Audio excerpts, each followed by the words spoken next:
everyone. Welcome to All Things Iceland, the place to get the inside scoop on Icelandic nature, culture, history, and language. My name is Jules, and today I'm going to be giving you some insight on how I see the United States after living in Iceland for the last 4+ years. I was born and raised in the United States, in New York City specifically, lived there the majority of my life, and moved to Iceland in 2016. Just to give you that overview, I have videos about, why I moved and all that, and you can see them in the description box if you want to check them out.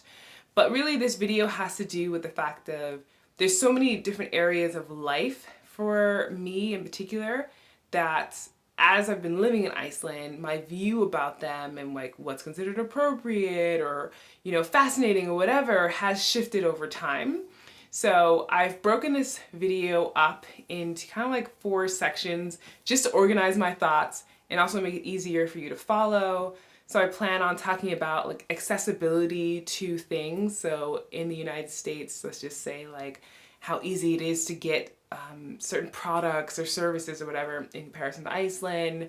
Also safety and how I see my own safety and the safety of others in the United States as in comparison to living here, healthcare in Iceland, as well as the working environment. And of course, all of this has been shaping my experience and makes me reflect on how things have been when I was working in the United States, which is why I ended up making this video. So before I jump into it though, make sure that you subscribe and you hit the notification bell so you don't miss out on future interesting videos like this one. So I'm just gonna jump into the first section, if you will, which I mentioned about accessibility. So this has more to do with the fact that I see the United States, especially coming from Iceland where there are not very many variety of things because we're on an island and to import stuff is expensive, to get things delivered here is expensive. And every time I go back to the United States, it's like, wow, there's like so much stuff. It's amazing. It's almost like being a kid in a candy store that's just like wall to wall candy. Except for me, it's like, I can get this different types of fruits. I can get, clothing that's not expensive and sneakers and diversity in foods. Like it's literally, I consider it to be the land of the plenty and inexpensive. And so that part is still so shocking to me. And I didn't really understand it at first before I moved to Iceland, that Icelanders, when they go on vacation, they pack an extra suitcase with them so they can buy things and bring it back. I totally get that now. So the US in that way is just like, oh my gosh, it's such an amazing opportunity and privilege to have access to so much. But then the potential for waste is also so much, right? And it's like this huge gap in between wealthy people and people who are less fortunate. And that part, of course, boggles my mind more so being outside of the US, because you come to a place where there is not a lot of or hardly any at all homelessness. And then, but there's nowhere near the GDP here in Iceland as there is to the United States, where there's so many things. There's so much accessibility to everything. And yet there are people who can't live in an affordable home or, are working poor or whatever, have mental illness and all that stuff. So this that part is there's so much for so many, and then there's, not enough for so many. It's incredible to me and I don't mean incredible oh, that's amazing. It's wow, that's so stark of a difference, to encounter that. And when I go back to New York, it always reminds me of how privileged I am to be able to live in a place like this, but also how many people in the world that actually, need help, they need assistance, and they're not necessarily always getting that, and that's super hard. And the other thing I love too is, this is more specific to New York and or more places that are bigger cities, is that there's so much diversity and the accessibility to diversity. I'm, like I mentioned, from New York. I specifically grew up in Brooklyn, so there's just so much culture, there's so much variety of cultures that I would love to dabble in. And now when I go to New York, I always beforehand have a list of like the places I'm gonna go to, the foods I'm gonna try that are new and all this stuff. And in Iceland, there are, of course, different places to eat and things to enjoy. It's just nowhere on the scale of the US. And you just start to realize like, oh, you don't see as many people from that many different cultures because it's a culture that, for the most part, are white people, right? So it's so different. And yet at the same time, I can enjoy both.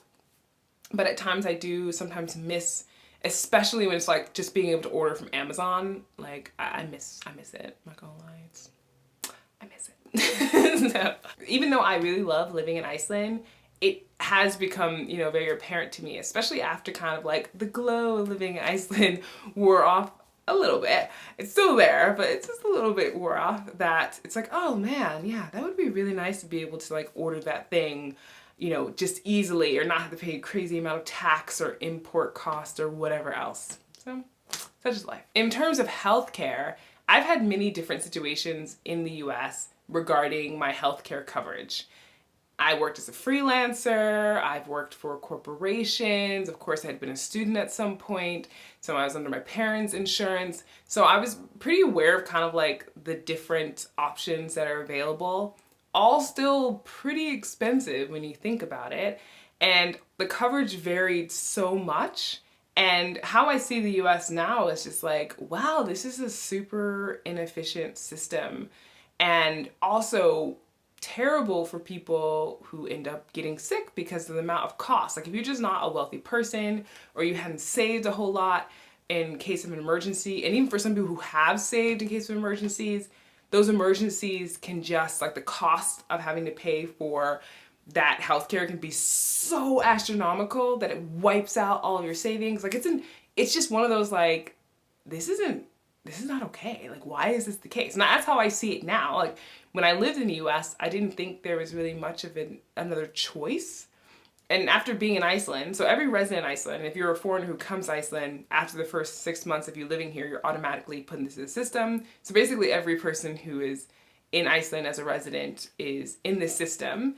And it's not that it's automatically all free. I mean, you have to pay some amount to go to the doctor, but it's so little, especially in comparison to living in the US. Now granted, yes, you are paying taxes and things like that, but the amount of money a month, you know, I feel that we pay in taxes, or, you know, in our salary, feels worth it to me, because I can go to the doctor anytime, I can go to specialists, and you have to pay a little bit more for specialists, but still, like, I feel like the healthcare, at least in my personal opinion, everyone is, you know, is different in Iceland. I've not had any health crises or anything like that.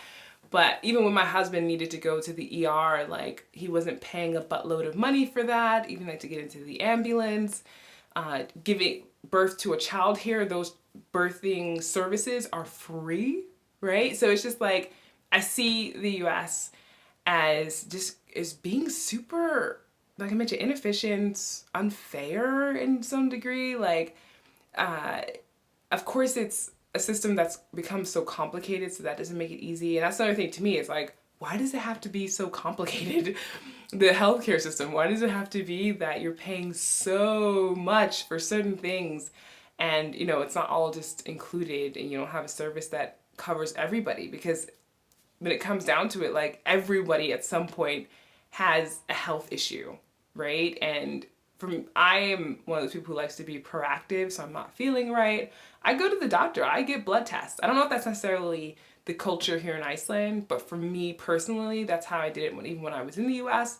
So it's one of those, like, I prefer to not have to pay a lot, or like seemingly not pay a lot, and get good service, and also know that where I'm living, other people who need that service will get it too. It's a hard one, knowing that it's unfair and it just feels wrong. When it comes to safety in comparison, like the US and Iceland, there's no comparison. Like, Iceland is one of the safest countries in the world.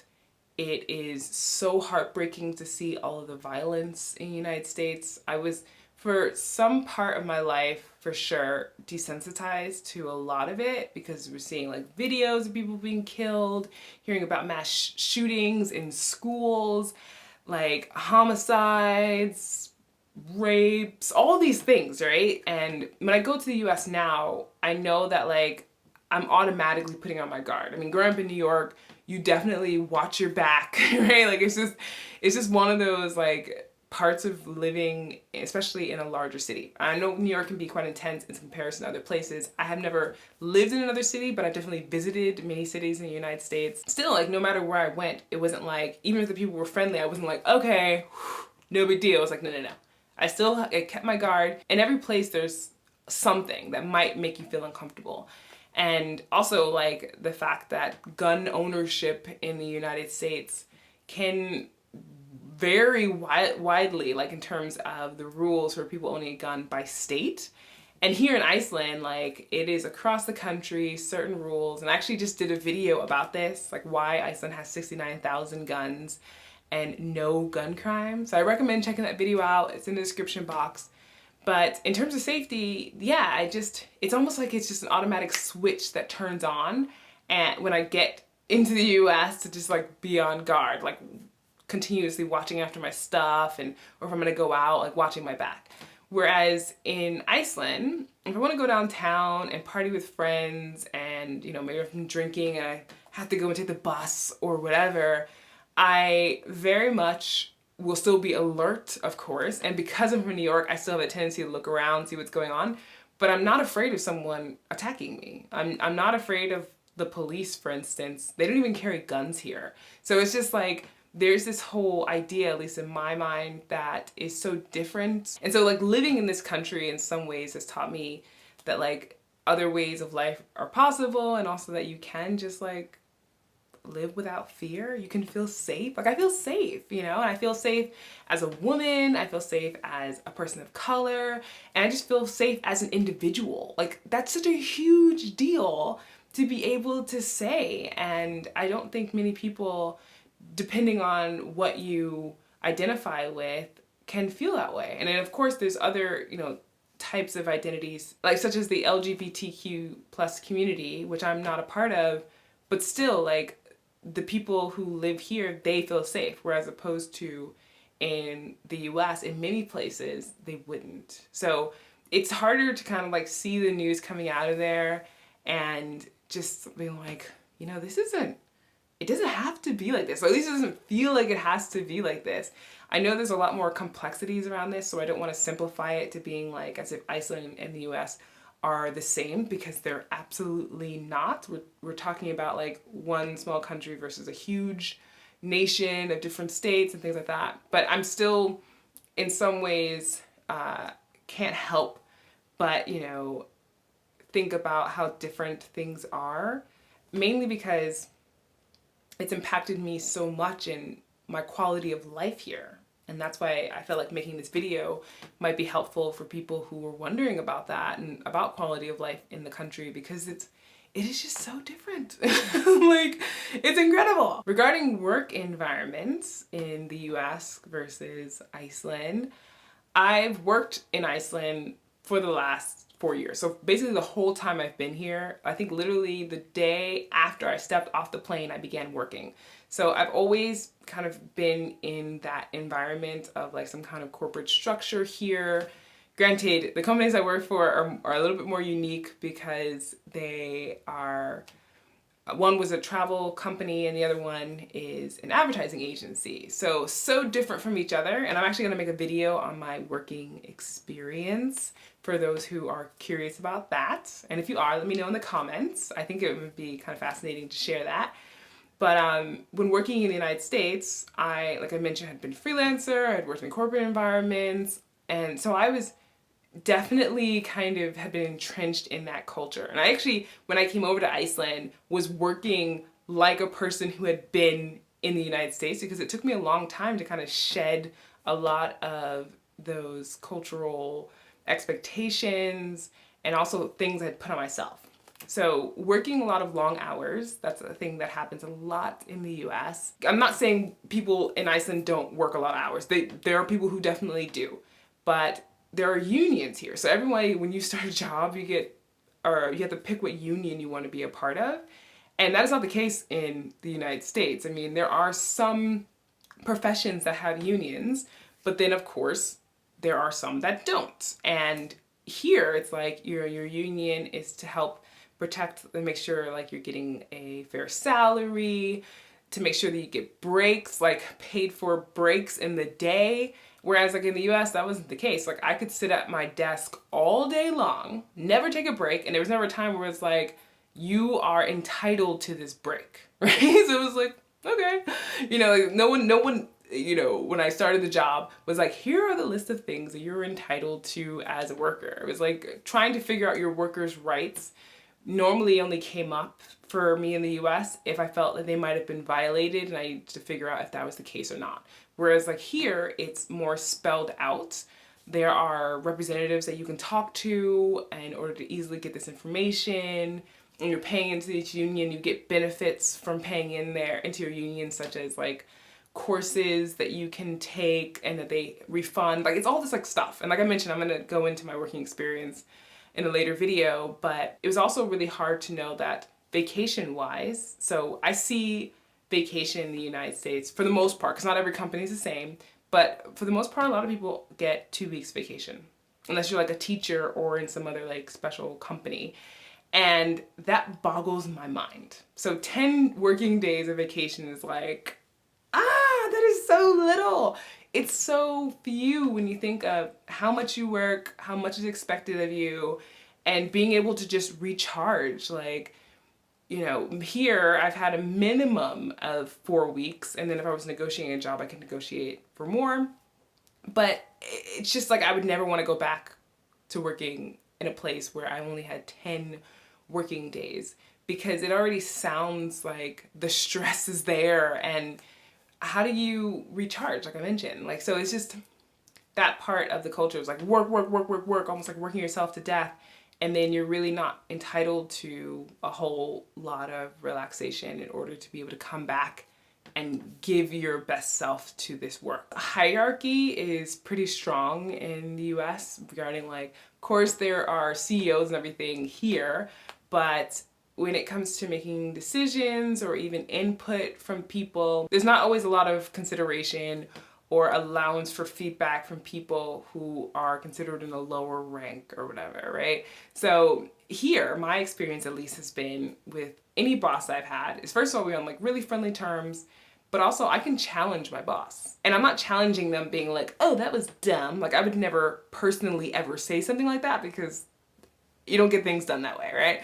But if I felt like something could be done better and I'm like, hey, you know, that was a good idea that you had. What do you think about this? And it was always, so far, that I found that the people that were around me, or maybe was in charge of that project, or even the CEO of the company, that they were open to this and they wanted to hear it. And it didn't matter like what your title was in the company or whatever, they were actually interested in hearing it. And I saw this in action, meaning like being in meetings, in big company meetings, and you're hearing from people who are interns in the company. They're not even gonna be here more than the summer. And yet it's like, oh wow, yeah, great idea. Or even like giving the credit to the person where the credit is due. So this kind of attitude, now is this every company in Iceland? No. And like I mentioned, this is my personal experience. But in the United States, I definitely found that there was more of this like, I'm the boss, I say what goes. You know, basically there was a lot of, I wouldn't say like always people were being shut down, but I've definitely seen it a lot where people were being shut down because a person was like, this is just how it's gonna be. And it's like, well, we could actually do this better. But they weren't that open to listening to it. And that, again, is like changed my mind in terms of like leadership and how things can get done and how important it is to create an environment where it feels safe to contribute, so we actually can have a more successful working relationship, but also successful business. And I think overall, my thoughts are coming from the fact that I'm reflecting on life due to the pandemic, like maybe many of you are, just because you have more time to do that. And also like the Black Lives Matter movement and this whole influx of change that's happening, but also living in a place where we're removed from it, but also like connected, you know? And that's a lot of what my feelings have come up with. It's like, what has it been like living in the US in comparison to here? And how I see the US, you know, like even how the virus is being handled in each country is so different. And I won't get into that here, mainly because I think you all know that in the US it's just like it's an unfortunate circumstance, to put it lightly. And in Iceland, we have had our challenges, but there's a collective agreement, unsaid, that we're all just gonna get into this together in order to get to the other side of it, which would be, you know, safe from the virus and hopefully eradicating this. So yeah, that's my thoughts on how I see the US after living in Iceland for 4 years. I'd love to hear if any of this information was, you know, interesting to you. Like I mentioned, I plan on making a video about what it's like to work in Iceland, which will have some of these elements in there, but go more in depth. If you're familiar with Icelandic culture, or even if you're in another place in the world and it's different than maybe if you've lived in the US, I'd love to hear it in the comments. You know, I like to have conversations there in the comments. So definitely let me know. If you like content like this, I also think you'll love the content on my All Things Iceland Patreon community, in which I share more insights about my life here in Iceland. And I put up content that I'm not putting up on YouTube. And there's different like tiers for membership, and then there's multiple benefits for each tier, such as in one tier, you can have live chats with me every month, and you get a gift from me sent to you wherever you live in the world. So definitely check out Patreon if that's something that interests you. Make sure to give this video a thumbs up if you enjoyed it. Share it with people if you think they would find it interesting as well. Thanks for watching, and I will see you in the next one.